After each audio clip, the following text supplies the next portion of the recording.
Olá, sejam todos bem-vindos a esse canal dedicado à divulgação jurídica para criadores de conteúdo e consumidores de conteúdo digital, com foco na liberdade de expressão e propriedade intelectual.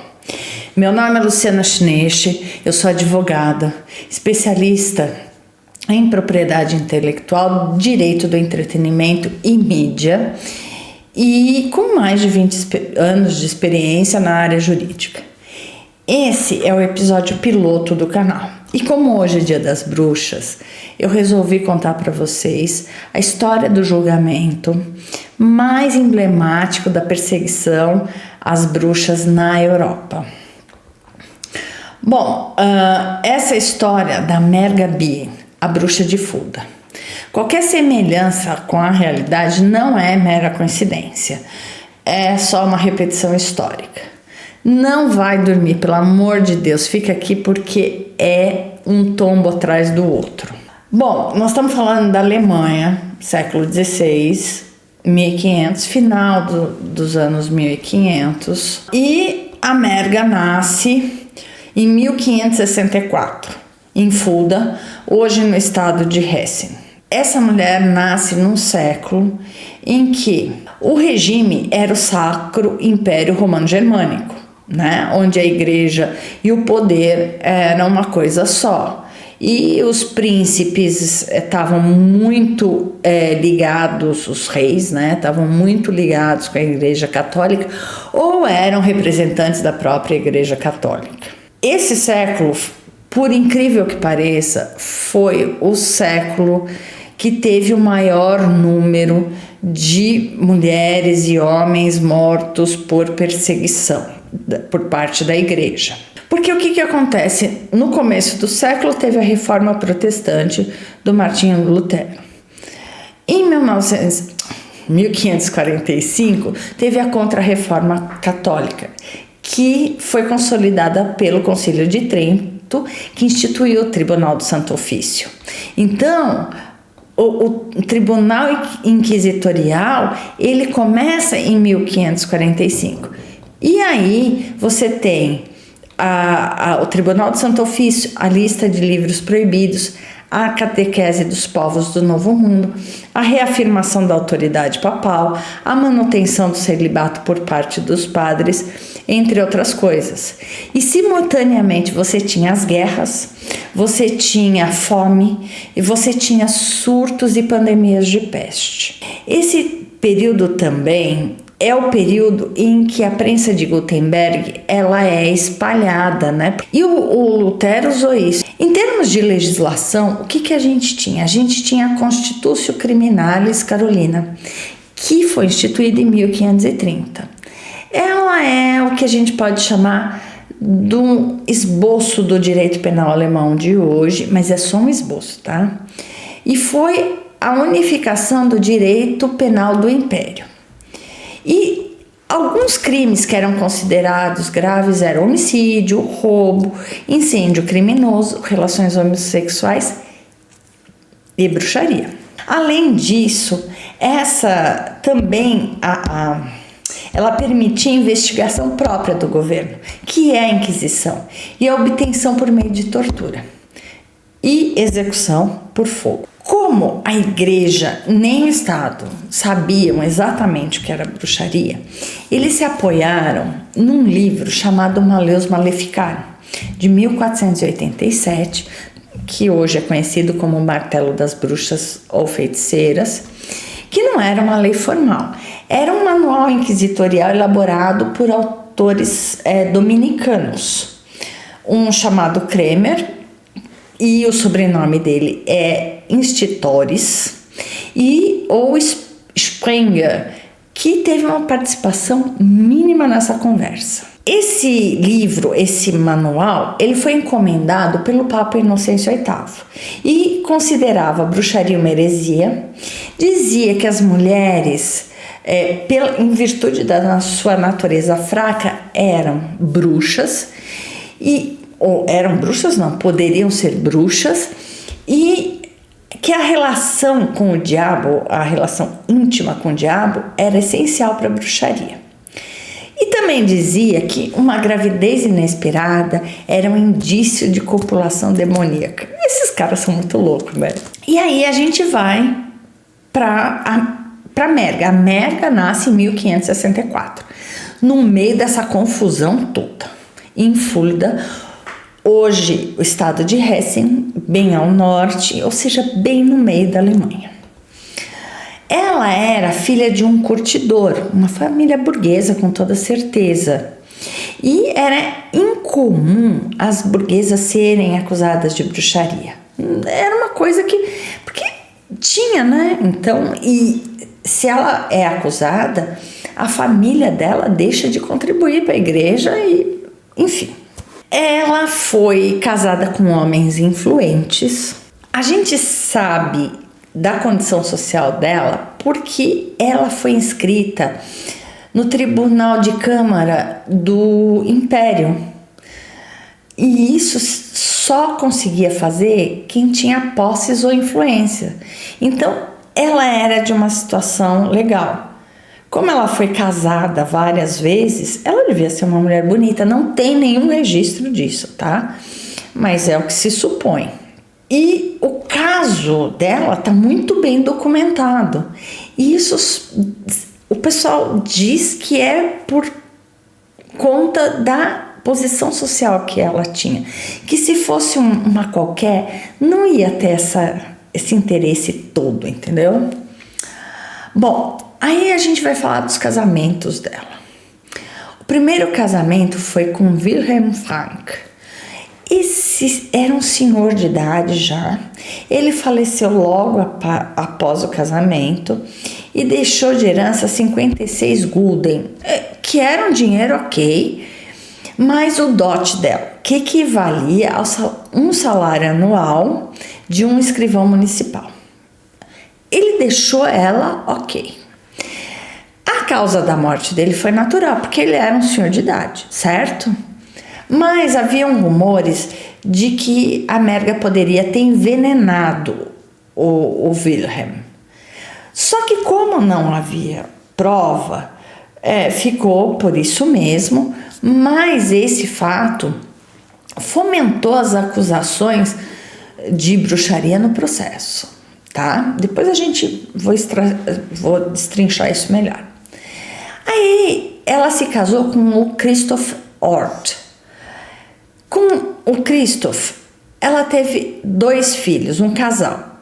E assim que as crianças nasceram, elas e o Christoph morreram. Os documentos constantes do processo da Merga sugerem que eles morreram de peste. Mas a morte deles levantou uma série de boatos, suspeições, essas coisas dos moradores, que era uma coisa muito comum na época da perseguição às bruxas. As mortes dos seus filhos e maridos entraram no processo por acusação de envenenamento sem qualquer evidência. O terceiro marido foi o Blasius Bien. Eles se casaram em 1588 e viveram por 14 anos antes dela ser presa.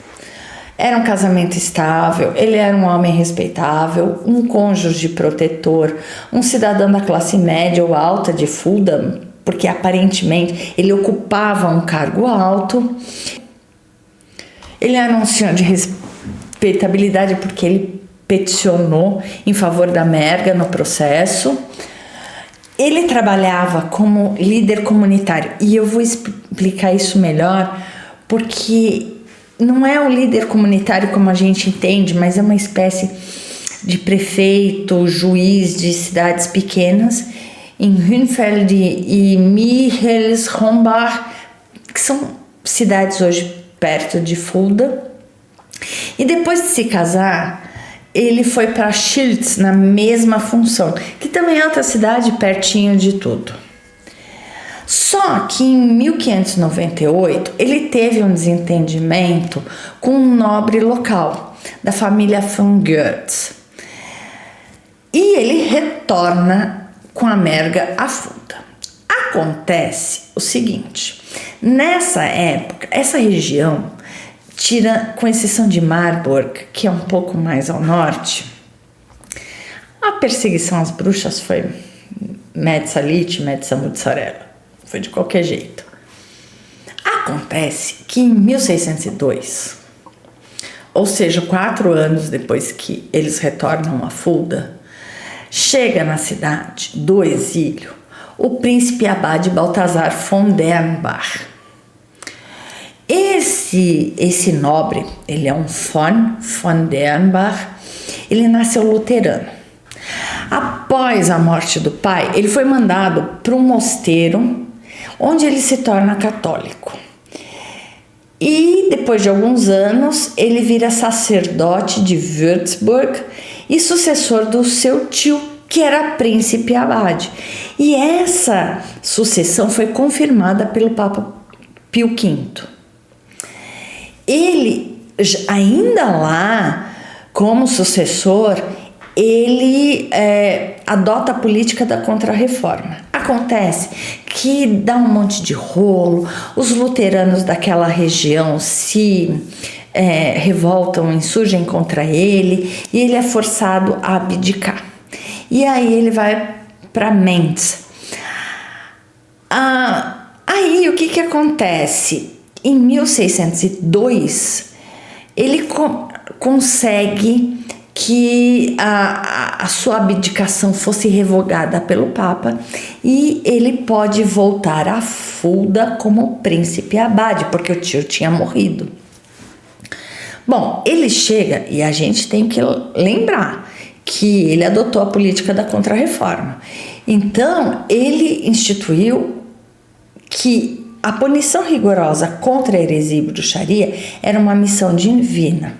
Olha, eu vou dizer uma coisa para vocês, de verdade. Eu achei essa história muito esquisita. E eu fiquei pensando nela. E eu acho que não tem nada de missão divina nessa história. Na verdade, ele queria mostrar que ele era maravilhoso para a Igreja Católica, porque ele tinha sido forçado a abdicar e depois teve que implorar para a abdicação ser cancelada. E aí ele falou, bom, eu vou instituir regras muito firmes e vou garantir o respeito de todo mundo. De 1603 a 1606 foram 250 execuções por bruxaria em Fulda.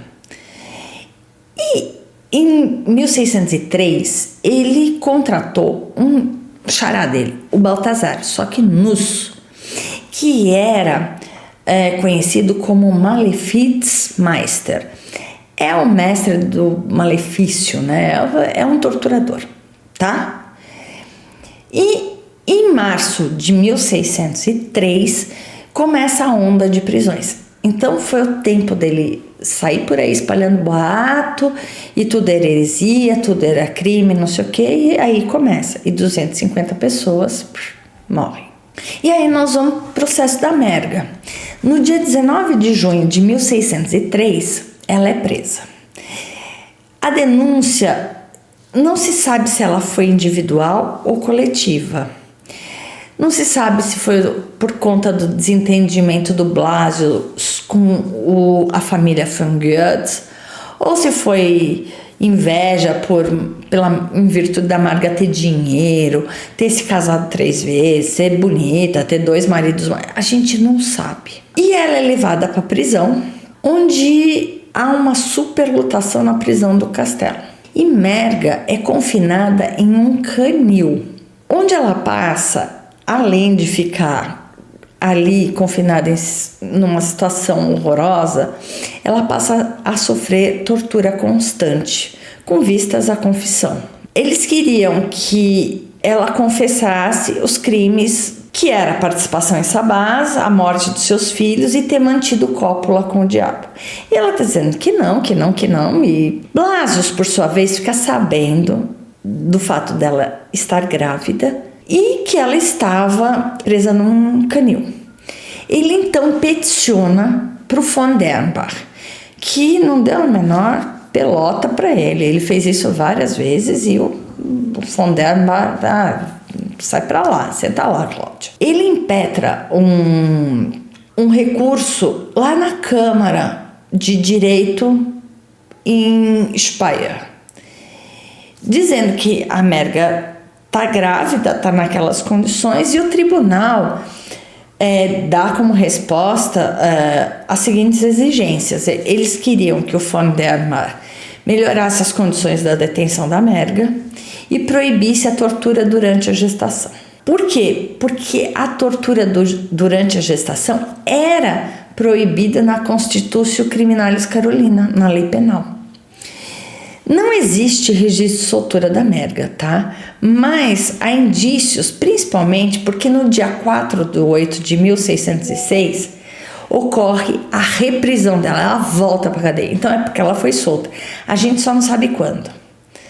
E isso acontece por ordem do Baltazar Nuss, o carrasco. E ele faz um novo interrogatório sobre tortura. E quais eram as acusações? Envenenamento do seu segundo marido e filhos, lançar pragas às vacas de Schultheiss e Michelshombach, que eram as primeiras cidades onde o Blasius trabalhou lá como prefeito juiz, participar de sabás satânicos, e que a gravidez dela era um sinal de cópula com o coiso ruim.